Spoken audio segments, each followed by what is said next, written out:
आदिवासींमध्ये पूर्वीच्या काळी, आता बऱ्याचदा बंद झाली, पण पूर्वीच्या काळी कोणत्याही महत्वाच्या कामासाठी बाहेर निघत असताना किंवा नवस करण्याची प्रथा आहे. मग हा नवस करत असताना एकावरती एक 5 दगड रचून तो नवस बोलण्याची आपल्यामध्ये प्रथा आहे. मग ज्या वेळेला बंडकरी एखादं बंड करण्यासाठी जात असत, एखादी घटना घडवण्यासाठी जात असत, त्यावेळेला ते आपल्या देवांना नवस बोलायचे आणि त्या ठिकाणी एकावर एक 5 दगड रचायचे. आणि हे 2च ठिकाणी व्हायचे, एक तर कोटेश्वराचं मंदिर भोरगिरीत किंवा दुसरं गुप्त भीमाशंकरचं मंदिर. मग ज्या वेळेला कोणातरी दिसेल का या ठिकाणी एकावरती एक 5 दगड रचलेले आहेत, याचा अर्थ क्लिअर होता की बंडकऱ्यांची योजना कोणती तरी शिजलेली, पुढच्या काही काळामध्ये कुठं ना कुठं तरी काहीतरी घात होणार आहे.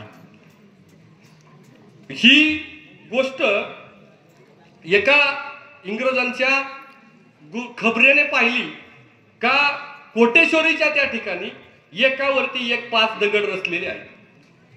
त्याला कळालं कुठंतरी काहीतरी होणार आहे, हा खबरी उठला आणि त्यानं पहिल्यांदा ही खबर इंग्रजांना जाऊन सांगितली का कोटेश्वरीच्या मंदिराजवळ एकावरती एक 5 दगड रचलेले आहेत आणि येणाऱ्या पुढच्या काही दिवसांमध्ये 100% हे बंडकरी काहीतरी उपद्व्याप करणार आहे.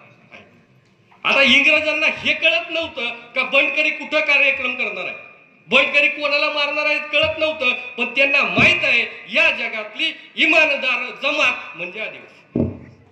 जो नवस केला तो घरदार विकून का होईना फेडणार, ही आदिवासींची संस्कृती. त्यामुळे त्यांनी हे ठरवलं का ज्या वेळेला हे लोक ते बंड करतील, ते बंड केल्यानंतर केलेल्या बंडासाठी त्यांनी ज्या ठिकाणी ते 5 दगड रचून नवस केला आहे, तो नवस फेडायला ही मंडळी परत कुठे येणार, कोटेश्वरीच्या मंदिरात. मग या इंग्रजांनी यांना सापडायची कोणतीच योजना आखली नाही.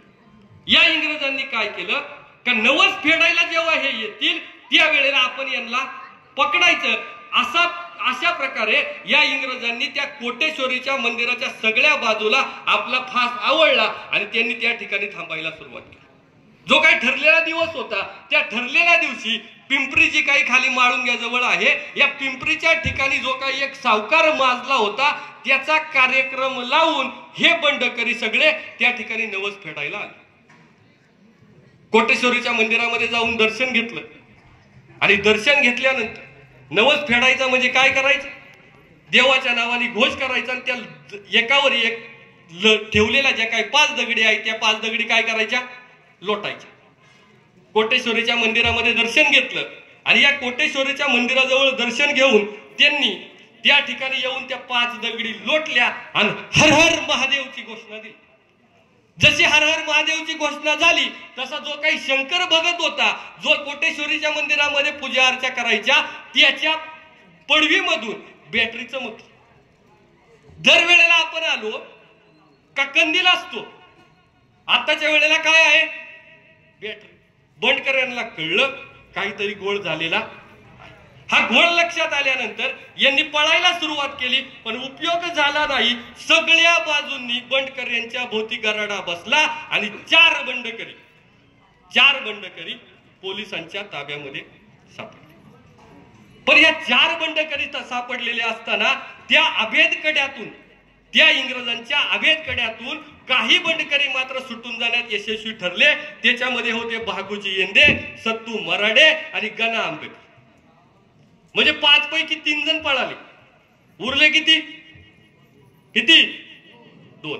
उरले 2 हे मात्र इंग्रजांच्या ताब्यात सापडले आणि ते सापडल्यानंतर इंग्रजांनी त्यांना घेतलं आणि टोकावड्याच्या तुरुंगामध्ये नेऊन ठेवलं. हे 2 जण कोण होते तर एक होते गोविंदराव सुपे आणि मारुती आडळ. आता हे यातला घेऊन त्यांनी इंग्रजांनी काय केलेलं आहे, तुरुंगामध्ये टाकून दिले टोकावड्याच्या. परंतु एक दिवस ह्या बंडकऱ्यांची डोकी शांत नव्हती, त्यांना ध्यास होता समाजाचा. त्या ठिकाणी तुरुंगात थांबल्यानंतर एक दिवस या मारुती आढळांनी पाणी प्यायला मागितलं. काय मागितलं, पाणी घेऊन इंग्रज शिपाईनं दरवाजा उघडला आणि पाण्याचा तांब्या देण्यासाठी हा इंग्रज अधिकारी आतमध्ये आला. त्या मारुती आढळांनी तांब्या घेतला आणि त्या तांब्यावरचं पाणी पिता पिता हातात घेतलं आणि सपकन त्या इंग्रज अधिकाऱ्याच्या तोंडावरती इंग्रज अधिकारी गांगरला. तो गांगरेपर्यंत याच मारुती आढळांनी आपला हात घेतला. तो तांब्या रिकामा झाला होता, त्या तांब्यात आपला हात घातला आणि तिकडून जे काही 2-4 पळत आले होते त्यांच्या डोक्यामध्ये. म्हणजे लक्षात घ्या, प्रत्येक वेळेला युक्ती महत्वाची नसते, शक्ती महत्वाची असते आणि तीच आदिवासींनी दाखवण्याची वेळ आता आलेली आहे. एवढंच मला यातून सांगायचं. आज या कार्यक्रमाच्या निमित्तानं या ठिकाणी आपण सर्वजण जमलेलो आहोत. आज ज्यांच्यामुळे माझ्यामध्ये या ठिकाणी उभं राहण्याची ताकद निर्माण झाली, ज्यांच्यामुळे मी घडलो, ज्यांच्यामुळे आमच्यासारख्या तरुणांच्या मनगटामध्ये लढण्याचं बळ आलं, ते आमच्या मनगटात बळ देणारे आदिवासी विचार मंचाच्या प्रत्येक कार्यकर्त्याला आणि आज हा कार्यक्रम यशस्वी होण्यासाठी कार्य करणाऱ्या माझ्या बिरसा ब्रिगेडच्या प्रत्येक उगलेवाडीतल्या कार्यकर्त्याला, एवढंच नव्हे तर ज्यांच्या 1 रुपयाच्या देणगीमुळे सुद्धा हा कार्यक्रम या ठिकाणी उभा राहिला, ज्यांच्या हातभारामुळे हा कार्यक्रम उभा राहिला, त्या सर्व उगलेवाडीतील सर्व मायबाप जनतेला माझा मानाचा जय आदिवासी. ज्या वेळेला आदिवासींवरती अन्याय अत्याचाराबाबत मी विचार करतो, कारण आता उंडे सरांनी आणि मतेताईंनी सांगितलं की आज अनेक राज्यांमध्ये आपल्यावरती अन्याय अत्याचार चालू आहे. आणि मग ज्यावेळी मी या अन्याय अत्याचाराचा विचार करतो त्यावेळेला माझ्या लक्षामध्ये येतं का रे, स्वातंत्र्याच्या नंतरपेक्षा इंग्रजांचा काळ आमच्यासाठी बरा होता. आताच्या पेक्षा इंग्रज काळामध्ये तरी आम्ही सुखी होतो, जे आता आम्ही स्वातंत्र्य काळामध्ये आहोत. कारण जेव्हा इंग्रज काळ मी अभ्यासतो तेव्हा माझा अशा लक्षामध्ये येतं की आदिवासींसाठी संरक्षण करणारे कायदे हे इंग्रज काळातले सर्वाधिक आहेत. 1948 ला तुम्ही स्वतंत्र झालात. स्वतंत्र झाल्यापासून 2023 पर्यंत एकही कायदा आदिवासींच्या संरक्षणासाठी तयार झालेला नाही. तुम्ही आजही जो कायदा मानत आहात तो इंग्रज काळातला आहे, स्वतंत्र भारतातला नाही. कारण इंग्रजांच्या बाबतीमध्ये विचार केला तर हे इंग्रज अत्यंत हेकेखोर होते, स्वतःचा मोठेपणा करणार होते. त्यांच्यासाठी त्यांनी त्यांच्या स्वतःच्या देशाच्या स्वार्थासाठी अख्ख्या समाजाची धूळधाण केली. फक्त भारतच नव्हे तर भारतासारख्या असंख्य देशावरती त्यांनी राज्य केलं आणि तिथली संपत्ती ओरबाडून नेत असताना त्यांनी कधीही त्या लोकांसाठी काही केलं नाही. परंतु आपण भारतातले आदिवासी मात्र याला अपवाद आहोत. तुम्ही आज जो प्रत्येक कायदा वापरत आहात हा प्रत्येक कायदा इंग्रजांनी त्यावेळेला केलेला आहे. मग मला प्रश्न पडतो, सगळ्यांच्या बाबतीत एवढी वाईट वागणूक देणारे इंग्रज आदिवासींच्या बाबतीतच एवढे भावनिक कसे काय होतं? कसे काय ते आदिवासींसाठी संरक्षणाचे कायदे करतात? कसे काय ते आदिवासींसाठीच काम करतात?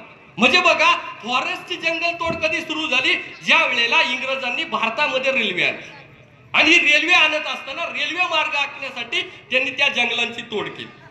परंतु ही तोड करत असताना त्यांनी कायदा पारित केला आणि जंगलामध्ये आदिवासी हिरडा गोळा करू शकतो, मध गोळा करू शकतो, फाकटी लाकडे काही आणू शकतो, हा कायदा इंग्रजांनीच बनवला. म्हणजे इंग्रजांनी तुमच्या जंगलात जाण्याला संरक्षण दिले. ते झालं. तुमच्या जमिनींचा प्रश्न आला, पण ज्या वेळेला जमिनी हस्तांतरण करायला लागल्या, सावकार लुबाडून घ्यायला लागले, पैशावाली लोक तुमच्या जमिनी घ्यायला लागले, त्यावेळेला पुन्हा इंग्रजच उभे केले आणि आता तुमच्या जमिनी आदिवासी सोडून बिगर आदिवासीच्या नावावरती होत नाहीत. हा कायदा सुद्धा इंग्रजांचा.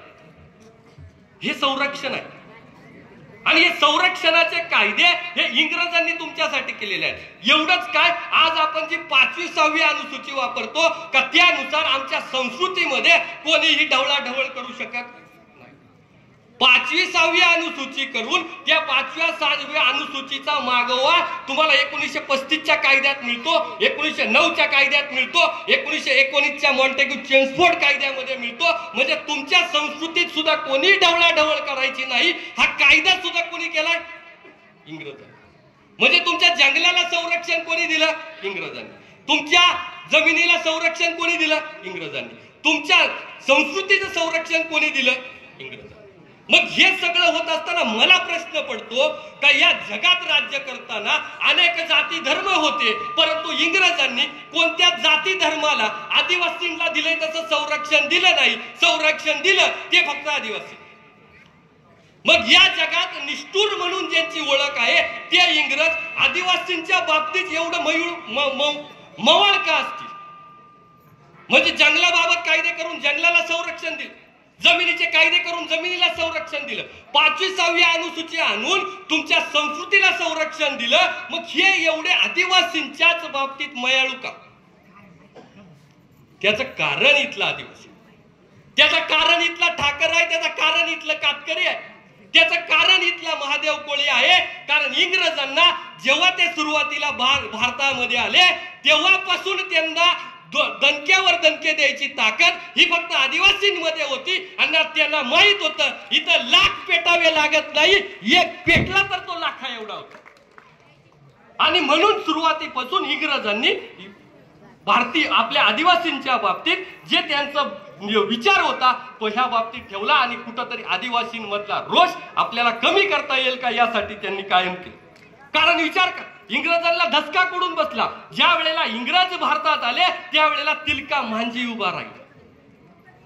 ह्या तिलका मांझीला कुठं संपवत नाही तर राघोजी भांगरे उभा राहिला. राघोजी भांगरेंवरती त्या काळामध्ये शासनाला 5,000 रुपये बक्षीस ठेवावं लागलं. काळ कोणता आहे ज्या वेळेला 1 रुपयामध्ये अख्ख्या घराचं वर्षभराचं रेशनिंग येत होतं. त्या काळात राघोजी भांगरेनं बक्षीस किती?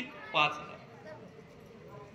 म्हणजे त्यांना माहित आहे हा एक माणूस पेटला तर आपल्याला एवढा महागात पडतो, मग हा आदिवासी समाज मिळून पेटला तर तो आपल्याला किती महागात.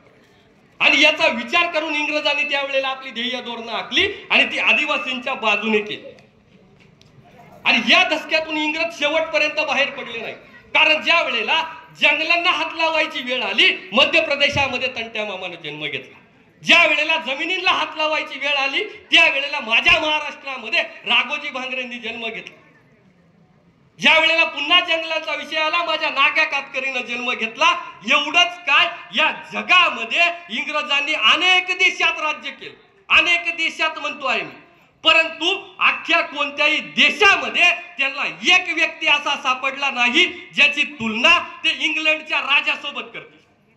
अख्ख्या जगामध्ये इंग्लंडचा जो राजा आहे त्या राजाची तुलना अख्ख्या जगात इंग्रजांनी एकाच व्यक्ती सोबत केली, तो म्हणजे जांभोरी गावचा वाघ लायन हार्टेड होनाजी किंगली. म्हणजे इंग्रजांना हे माहित होतं का इथं काय चालू आहे, सगळे पेटले तरी चालतील पण आदिवासी पेटला. ही इंग्रजांची नीती आजही वापरली जाते. हे बंड कुठपर्यंत? 1950 पर्यंत.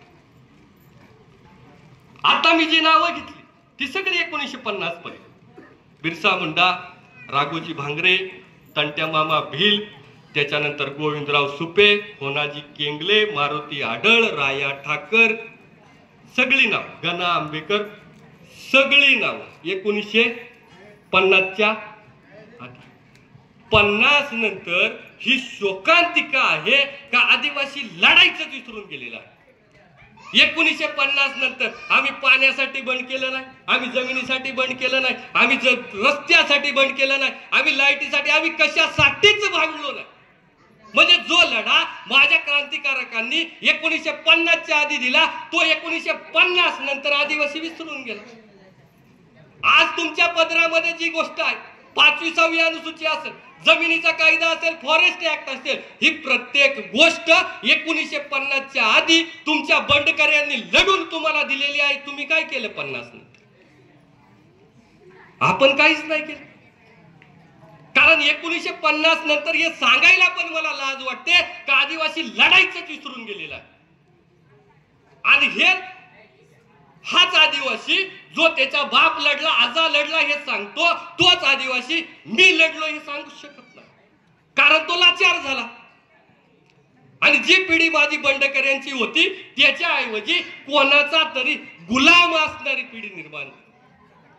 आज सुद्धा अस्तित्वात असणाऱ्या 100% आदिवासींपैकी 80% आदिवासी हा कोणत्या तरी पक्षाचा गुलाम आहे. जो पक्षाचा गुलाम होईल तो समाजासाठी कधीच कार्य करू शकत नाही. कारण जोपर्यंत तुम्हाला स्वतःच्या अस्तित्वाची जाणीव होत नाही तोपर्यंत तुम्ही गुलाम आहात हेच कळणार नाही. आणि गुलामाला जोपर्यंत गुलामीची जाणीव होत नाही तोपर्यंत त्याला आपण एक कोणाची तरी गुलामी करतोय हे कळत नाही. परंतु तीच अवस्था माझ्या समाजाची आज झालेली नाही. या 1950 नंतर आम्ही पूर्णपणे लढाईचं विसरून गेलो. आमचा कोणत्याही पक्षाला विरोध नाही, कोणत्याही पक्षाच्या कार्यकर्त्याला विरोध नाही, काडीचा विरोध नाही. पण आमचा विरोध मात्र समाज हिताला आहे. कारण ज्या वेळेला तुम्ही पक्ष हित लक्षात घेऊन समाजाच्या विरुद्ध बाजू घेता त्याला आमचा विरोध आहे. तो कायम बिरसा ब्रिगेडचा आहे.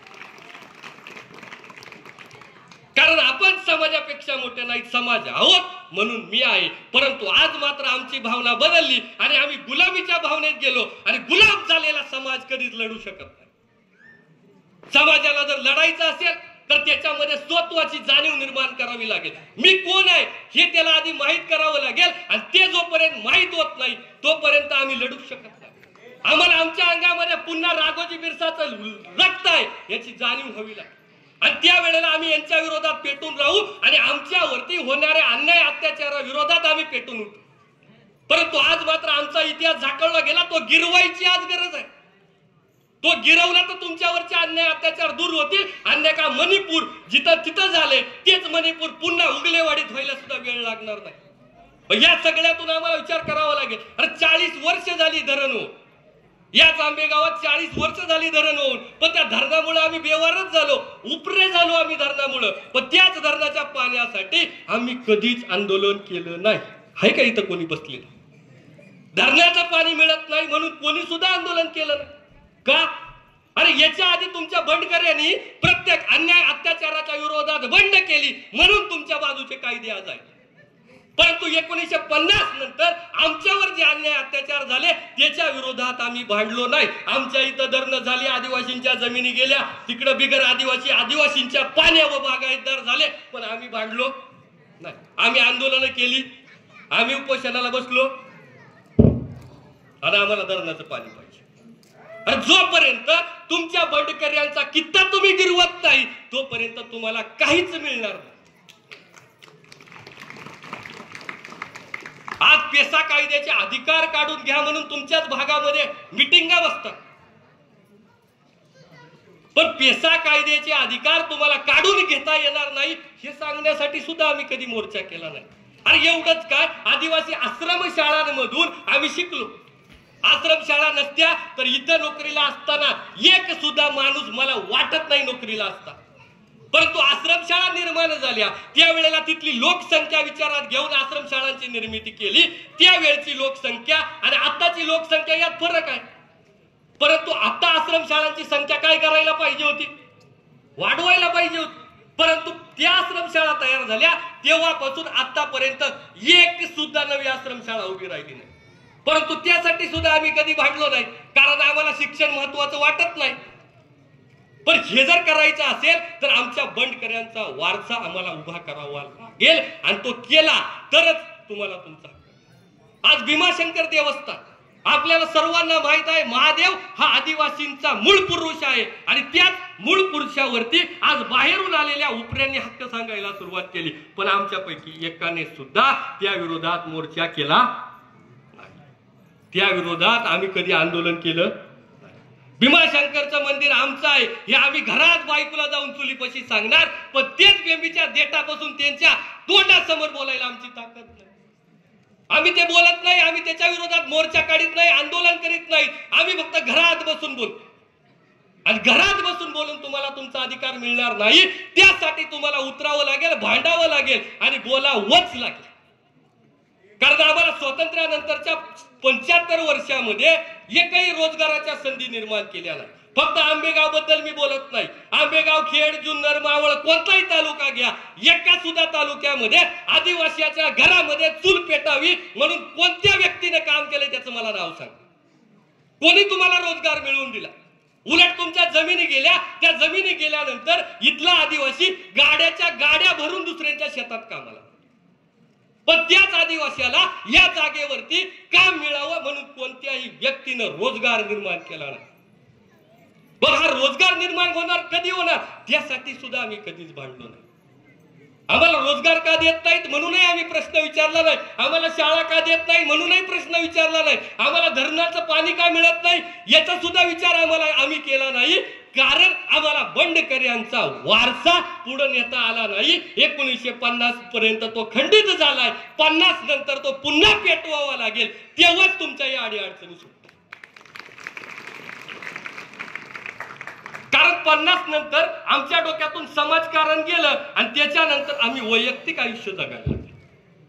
आम्हाला समाजाचं काही देणं घेणं नाही, आम्हाला वैयक्तिक लाभाच्या योजना महत्वाच्या झाल्या आणि या वैयक्तिक लाभाच्या योजनांसाठी आम्ही भांडायला सुरुवात केली.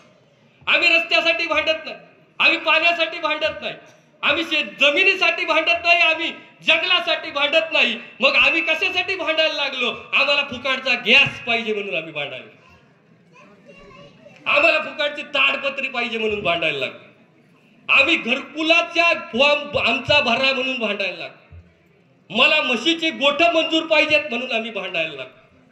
आम्ही एवढे भिकारी झालो का अंगणवाडीतली सुकडी महापौराला मिळाली नाही म्हणून आम्ही भांडायला लागलो. आमची अवस्था समाजापासून वैयक्तिक लाभाकडे गेली आणि समाजाच्या हिताचं काय आहे तेच आम्हाला कळायला मार्ग नाही. कारण बंडकऱ्यांची पिढी स्वाभिमानी होती, बंडकऱ्यांनंतर लाचार पिढी उभी राहिली आणि जोपर्यंत हे थांबत नाही तोपर्यंत तुम्हाला तुमचं काय आहे हे मिळणार नाही. कारण मागच्या 70 वर्षात आदिवासी कशासाठी तरी भांडलाय असं मला बिलकुल आठवत. मग हे भांडावं लागेल आणि हे भांडल्याशिवाय तुम्हाला तुमचं काय आहे ते कळणार नाही, तुमच्यावरचे अन्याय अत्याचार कळणार नाही. म्हणजे मला प्रश्न पडतो, 1 महिना 2 महिने झाले फुलवडे या ठिकाणी धरणाच्या कडेला माझा कातकरी बांधव राहतो. गेल्या 50-50 वर्षापासून राहतो तो कातकरी बांधव. तो का काल परवा आला नाही. पण मला लाज वाटते का आमच्या एका सुद्धा पुढाऱ्याला माझ्या कातकरी बांधवाचं ते घर दिसलं नाही का? तो माझा कातकरी बांधव, त्याला घर नाही, छप्पर नाही, दार नाही, त्याला भिंती सुद्धा नाही, अख्ख्या पाऊस तो माझा कातकरी बांधव अंगावरती घेतो. धरणाचं पाणी वाढलं तरी तो माझा कातकरी बांधव 13 कुटुंब आहेत, ती 13 कुटुंब पाऊस अख्खा अंगावरती काढतात, त्यांना राहायला घर नाही. म्हणजे गेल्या 75 वर्षात माझ्या कातकरी समाजाच्या लोकांना तुम्हाला घर सुद्धा देता आलं नाही. आजही तो कातकरी जर पाण्या पावसात राहत असेल तर इथं बसलेला प्रत्येक महादेव कोळ्याला, ठाकराला लाज वाटायला पाहिजे, कारण तो कातकरी आपला बांधव आहे. आम्हाला घरकुलं मिळाली नाहीत म्हणून मी माझ्या बापाच्या रेशनिंग कार्ड मधून मी सेपरेट रेशनिंग कार्ड घेतलं. बापाला सेपरेट घरकुल, पोऱ्याला सेपरेट घरकुल, पण त्या ठिकाणी राहणाऱ्या माझ्या कातकरी बांधवाला घरकुल मिळालं. पण त्या मागे बिरसा ब्रिगेड खंबीरपणे उभी आहे. सर्वांनी हे माझं रेकॉर्डिंग बाहेर पाठवा. जर या जून महिन्यापर्यंत फुलावडे आणि पिंपळगाव मध्ये स्मशानभूमीत राहतात, कातकरी समाज स्मशानभूमीत राहतो, लाज वाटत नाही आम्हाला. पण जर ह्या दोन्ही घरांना, या दोन्ही ठिकाणच्या व्यक्तींना जर जून महिन्याच्या पावसाळ्यापर्यंत घरकुल मिळालं नाही तर बिरसा ब्रिगेड त्या अख्ख्या कुटुंबांना घेऊन तहसीलदार ऑफिस मध्ये राहिला जाईल. हा बिरसा ब्रिगेडचा समाजाला शब्द आहे. कारण आता तुम्ही जर शांतपणे देत नसाल तर भांडून घ्यायची सुद्धा आमचीच आदिवासींचा इतिहास आहे, तो गिरवल्याशिवाय आता आम्ही राहणार. इथून जे झालं ते पुढे तरी आपल्याला थांबवावं लागेल, त्याचा विचार करावा लागेल, या मुर्दाड सरकारच्या विरोधात जावं लागेल आणि ती ताकद बिरसा ब्रिगेड मध्ये आहे. त्यामुळे जो अन्याय अत्याचार बिरसा ब्रिगेड पर्यंत येईल त्याला तोंड देणे हे बिरसा ब्रिगेड 100% सोडणार. म्हणजे बघा, गेल्या अनेक दिवसापासून या गोष्टी होतात, परंतु आपण तिकडे लक्ष देत नाही. लक्ष देत नाही म्हणून पुढच्यांचं फावतात. कारण ज्या वेळेला इथंच वरती फॉरेस्टने तुमच्या फॉरेस्टच्या जमिनीला कुंपण टाकली त्यावेळेला कोणी विरोध केला नाही, केला कोणीच विरोध नाही केला. पण तो विरोध होत नाही म्हणून आता लक्षात घ्या, केंद्रामध्ये फॉरेस्ट ऍक्ट आणला जातोय, फॉरेस्ट ऍक्ट 2023. म्हणजे जुना जो फॉरेस्टचा ऍक्ट आहे त्याच्यामध्ये बदल करून आताच बीजेपीचं केंद्र सरकार नवीन धोरण मांडतात. त्या नवीन धोरणानुसार काय होणार आहे तुम्ही आताही कोणी युट्यूबला टाकून सर्च करा. त्या धोरणानुसार जे जे फॉरेस्टच्या जमिनी आहेत त्या फॉरेस्टच्या जमिनीला लागून ज्या कोणाच्या जमिनी आहेत त्या जमिनींवरती अधिकार केंद्र शासनाचा येणार आहे, ज्याला आपण मानव विरहित क्षेत्र म्हणतो. ही कन्सेप्ट उभी राहणार आहे. फॉरेस्टच्या जमिनीला लागून ज्यांच्या जमिनी आहेत त्या सगळ्या जमिनींवरती अधिकार कोणाचा येणार आहे? केंद्र शासनाचा. एवढंच काय, तुमच्या आजूबाजूला जी जंगलं आहेत त्या जंगलांमध्ये आजही तुम्ही वारेमाप जाता, परंतु इथून पुढे त्या जंगलांमध्ये गेल्यानंतर तुमच्या जवळ जर कोणतंही हत्यार म्हणजे कोयता हा जर असेल तर याच्या आधी फॉरेस्टचे अधिकारी काय करायचे? कोयता जप्त करायचे. आता तुमच्या जवळ कोयता दिसला का फॉरेस्टचा अधिकारी डायरेक्ट तुम्हाला गोळी घालणार. कायदा आहे, हसू नका, कायदा आहे. तुम्ही आताही युट्यूब ज्याच्या जवळ असेल त्यांनी सर्च करा. हा कायदा केंद्रात पारित होतो आहे का जो माणूस त्या ठिकाणी हत्यार घेऊन जंगलामध्ये जाईल त्याच्यावर गोळी झाडायचा अधिकार आहे. आणि फक्त तेवढाच अधिकार नाही, तुमच्यावरती गोळी झाडली म्हणून तुमचा बाप सुद्धा कोर्टात जाऊ शकत नाही. असा कायदा केंद्रात पास होतोय. परंतु मला सांगायला अभिमान वाटतो का या कायद्या विरोधामध्ये एक सुद्धा व्यक्ती, एक सुद्धा संघटना आतापर्यंत त्याच्या विरोधामध्ये अपिलात गेलेली नाही. एकमेव बिरसा ब्रिगेड संघटना आहे की आपण त्याचं अपील हायकोर्टामध्ये दिल्लीला जाऊन केलेलं आहे. सुप्रीम कोर्टामध्ये या कायद्याच्या विरोधामध्ये आपण अपील दाखल केलेलं आहे. एकमेव संघटना आहे भारतामधली जिने या कायद्याच्या विरोधात अपील सुप्रीम कोर्टामध्ये केलेलं आहे. कारण तुमच्या रस्त्यासाठी अनेक संघटना भांडतील, तुम्हाला लाईट मिळाली नाही म्हणूनही तुमच्या बरोबर अनेक संघटना भांडतील, तुम्हाला ताडपत्री मिळाली नाही म्हणूनही अनेक संघटना भांडतील, तुमच्या जवळ रस्ता नाही म्हणूनही अनेक संघटना भांडतील. एवढंच काय, तुम्हाला दवाखान्यामध्ये एखादी सुविधा मिळाली नाही म्हणून तुमच्या दवाखान्यासाठी सुद्धा अनेक संघटना भांडतील, तुम्हाला शिक्षण मिळत नाही म्हणून शिक्षणासाठी सुद्धा अनेक संघटना भांडतील. पण तुमच्या अस्तित्वासाठी लढणारी एकमेव संघटना बिरसा ब्रिगेड आहे. कारण तुमचं अस्तित्व टिकलं तर ताडपत्र्यांचे लाभ घ्याल, तर मशीनचे लाभ घ्याल, तर घरकुलांचे लाभ घ्याल. आणि तुमचं अस्तित्वच ज्यांना नको आहे ते तुमच्या अस्तित्वासाठी कधीही भांडणार नाही. भविष्यात अनेक भूत अशी ह्या कायद्यांसारखे तुमच्या मानगुटीवरती बसणार आहे, कारण ती डोळे लावून आहेत. आज आरक्षणाचा मुद्दा पेटतोय. तुम्हाला असं वाटत असेल धनगरच आरक्षण मागतोय, पण धनगराचं संपू द्या, मागे अजून अख्खी लाईन आहे जी तुमच्यात आरक्षण मागत आहे. मला तर कधी कधी लाज वाटते का आज अस्तित्वात असणारे अनेक समाज हे आरक्षण मिळवण्यासाठी लढत आहेत. नवीन आरक्षण पाहिजे त्यांना, नवीन. पण आदिवासी मात्र स्वतःचं आरक्षण टिकवण्यासाठी लढतो आहे, कारण त्याला आजच्या शासनावरती विश्वास नाही. हे शासन बाबासाहेबांच्या संविधानाचा कधी गळा घोटेल आणि आमचं आरक्षण काढून घेईल ही भीती आम्हाला वाटत.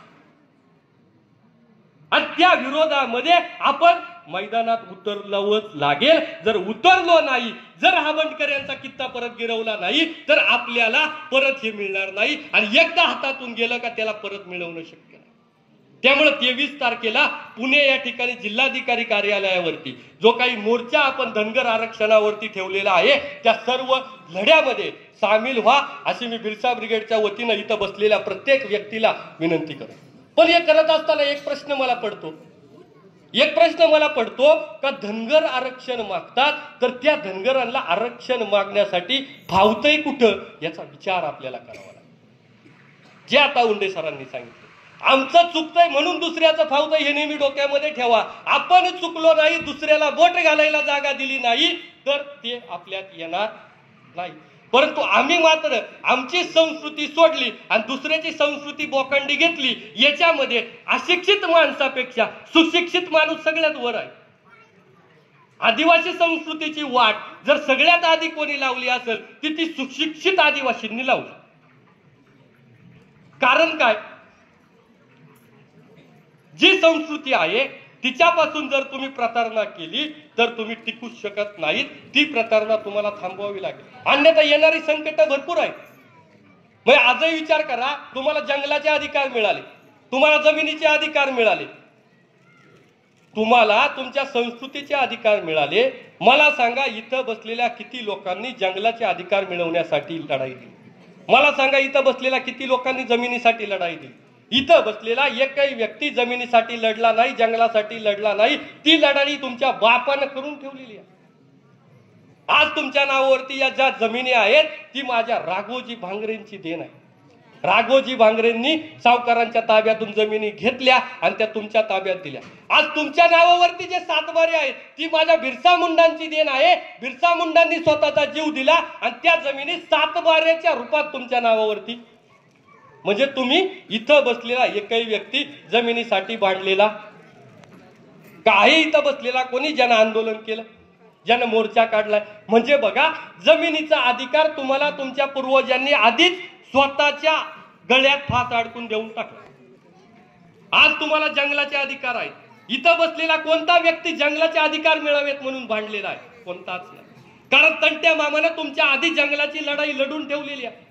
म्हणजे आदिवासींचं सगळ्यात जवळचं कोण असेल तर जल जंगल आणि